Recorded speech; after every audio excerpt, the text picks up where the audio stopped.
keys are in the lockbox. The damage has been logged. The fridge is pretty barren, and the septic tank is clogged. Now that we've returned to your country, please leave us a review. It meant an awful lot to us. We hope it does to you. Where's our country been? I mean, I ain't a fucking clue. A shag pad for the fat cat, dyed axe in top hats. Made $1 billion? We won't tax that. But oh, the parties they threw. Or was it long loaned from the library? 4 decades overdue. Left neglected in the sweating desks of Brussels, Timbuktu.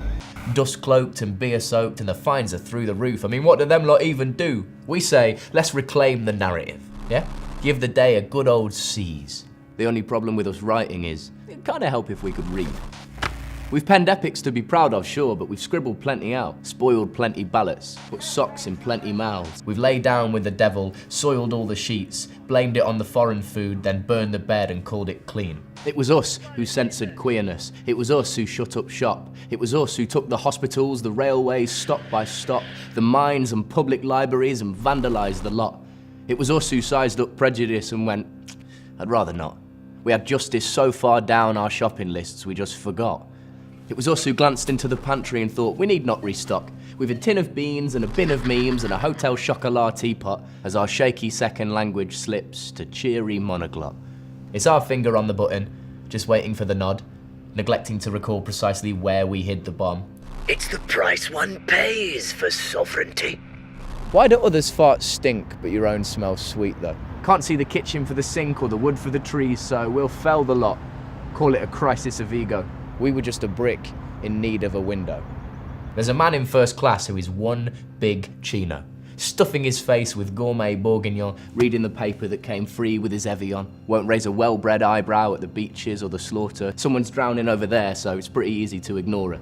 What do you expect when thoughts are cheaper than water? When we're given our opinions, given lies as facts, when they give us superstitions and a pavement of cracks, the truth a Trojan horse dressed in comedy slacks, where the nation's biggest thieves don't go to jail, they just get sacked, then change ties and come back, if that.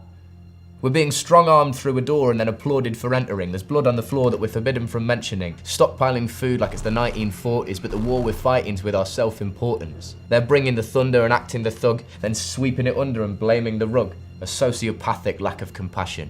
Thought they'd bend over backwards imperial fashion. All of this taken as read. Now we're picking at crumbs and calling it bread. Guess you're truly independent when you're dead. It's the price one pays for sovereignty. Keep calm and carry on was one thing in the Blitz, but put it on a cushion now, it means please don't engage with this, nothing to see, yep, everything's fine now. Faux patriotic brainwash also in stock as a tea towel. A dinghy with an outboard worth $19.99 versus £4.5 million of Her Majesty's finest. Do you mind?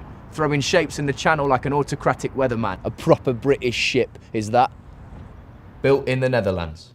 It's the price one pays for sovereignty. But when is the price too high?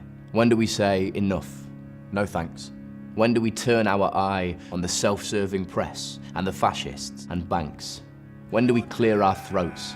When do we say, this shit's getting old? Stop buying what we're always sold. Stop doing what we're always told. Start thinking for ourselves again. That's taking back control.